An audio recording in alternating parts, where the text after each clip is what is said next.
America అధ్యక్షుడు Donald ట్రంప్కు New York న్యాయస్థానం శిక్ష విధించింది. సో అతను స్టామీ డానియల్స్ అనే ఆ యాక్టర్తో ఉన్నటువంటి అక్రమ సంబంధం, దాన్ని దాచిపెట్టడానికి ఆమెకు డబ్బులు ఇవ్వడం, ఆ డబ్బులు ఇచ్చిన దాన్ని మళ్ళీ తన బిజినెస్ రికార్డులలో లెక్కలు తారుమారు చేసి చూపెట్టడము, ఇలాంటి కేసులు అనేక కేసుల్లో ఆయన నిందితుడిగా న్యాయస్థానం తేల్చేసింది. వాస్తవానికి అమెరికా చట్టాల ప్రకారం ట్రంప్ పోటీకి అనర్హుడు కాడు. ఎందుకంటే అమెరికన్ చట్టాల ప్రకారం అమెరికాలో నేచురల్ బాండ్ సిటిజన్ అయి ఉండాలి, అంటే అమెరికాలో పుట్టిన వ్యక్తి అయి ఉండాలి. అలాగే అమెరికాలో 14 ఏళ్ళుగా నివాసం ఉండాలి, 35 years ఏజ్ ఉండాలి. ఇవి ఉంటే అమెరికా అధ్యక్ష పదవికి పోటీ చేయవచ్చు. అందువల్ల ఈ శిక్ష వల్ల, ఈ కన్విక్షన్ వల్ల ఇది చాలా సీరియస్ క్రైమ్గా కన్విక్ట్ అయ్యాడు. మళ్ళీ ఏదో స్మాలర్ మైనర్ క్రైమ్స్ కిందికి కాదు, ఇలా సీరియస్ క్రైమ్స్ కింద నేరస్తుడిగా శిక్ష పడినటువంటి మాజీ అధ్యక్షులు ఇంకెవరు లేరు, ట్రంపే మొదటి వ్యక్తి. ఇది అందువల్ల ఆయన పోటీకి అనర్హుడేం కాడు, కానీ ఇది ఏ రకమైన ప్రభావం చూపెడుతుంది అమెరికా అధ్యక్ష ఎన్నికల్లో నవంబర్ 2024లో తేలాల్సిన అంశం. సో ప్రెసిడెంట్ ట్రంప్కు ఇప్పటిదాకా రిపబ్లికన్ పార్టీలో స్పష్టంగా మెజారిటీ ఉంది, కానీ రిపబ్లికన్ పార్టీలోనే ట్రంప్ను వ్యతిరేకించే వారు కూడా ఉన్నారు. ట్రంప్ అతివాదము,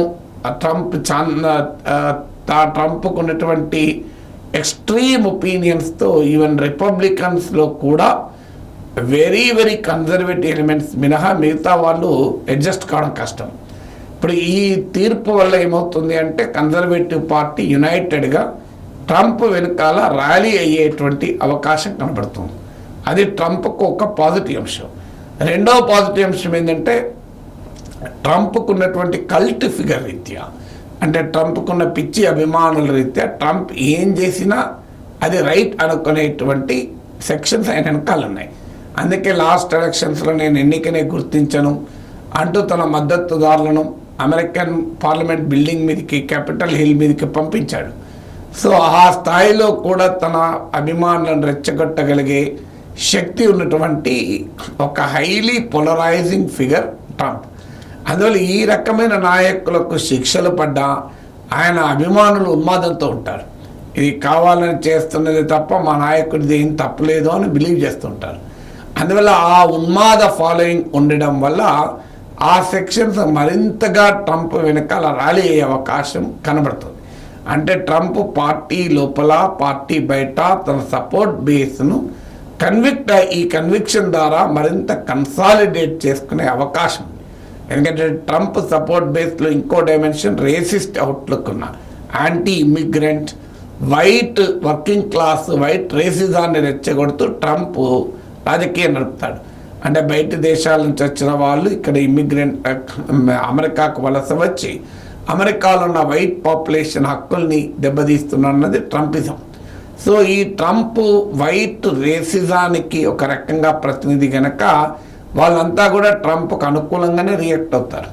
సో అందువల్ల ట్రంప్ అంతటి పోలరైజింగ్ ఫిగర్ కనుక ఈ కన్విక్షన్ వల్ల కొత్తగా నష్టం జరుగుతుందా, తన సపోర్ట్ బేస్ను మరింత కన్సాలిడేట్ చేసుకోవటానికి, తనకు అనుకూలంగా వ్యతిరేకంగా అమెరికన్ సమాజాన్ని మరింత పొలరైజ్ చేయడానికి తోడ్పడుతుందా అనేది ఒక అనుమానం. అదే సమయంలో కొన్ని నెలల క్రితం జరిగిన ఒక ఒపీనియన్ పోల్ ప్రకారము స్వింగ్ స్టేట్స్, అంటే అటు డెమోక్రట్లకు కొన్ని ప్రాంతాల్లో బలం ఉంటుంది, రిపబ్లికన్లకు కొన్ని ప్రాంతాల్లో బలం ఉంటుంది. ఇది స్టాండర్డ్ బలం. కాలిఫోర్నియా ఒకవైపు ఉంటే టెక్సాస్ ఇంకోవైపు ఉంటుంది. సో అందువల్ల ఒక్కొక్క పార్టీకి ట్రెడిషనల్గా, సాంప్రదాయంగా కొన్ని ప్రాంతాలు, కొన్ని రాష్ట్రాలు బలంగా ఉంటాయి. కానీ మరికొన్ని స్వింగ్ స్టేట్స్ ఉంటాయి. అంటే అక్కడున్న ఎలక్టోరల్ కాలేజ్ సభ్యుల సంఖ్య రీత్యా చూసినా, వాటి పొలిటికల్ క్యారెక్టర్ రీత్యా చూసినా స్వింగ్ అవుతూ ఉంటాయి. అలా స్వింగ్ అయ్యే అవకాశం ఉన్నటువంటి స్టేట్స్ లో పోలింగ్ జరిగితే ఒకవేళ అమెరికా ప్రెసిడెంట్ నేరస్తుడని కనుక న్యాయస్థానం తేలిస్తే తాము ట్రంప్కు ఓటు వేయమని 53% చెప్పారు.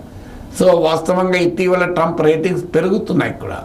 ఆ టైంలో ఒకవేళ స్వింగ్ ఓటర్స్ కనుక, స్వింగ్ స్టేట్స్ కనుక ఈ కన్విక్షన్ వల్ల కనుక ట్రంప్కు వ్యతిరేకంగా మారితే ఇదొక పెద్ద డెవలప్మెంట్గా ఉండే అవకాశం మాత్రం ఖచ్చితంగా కనబడుతుంది.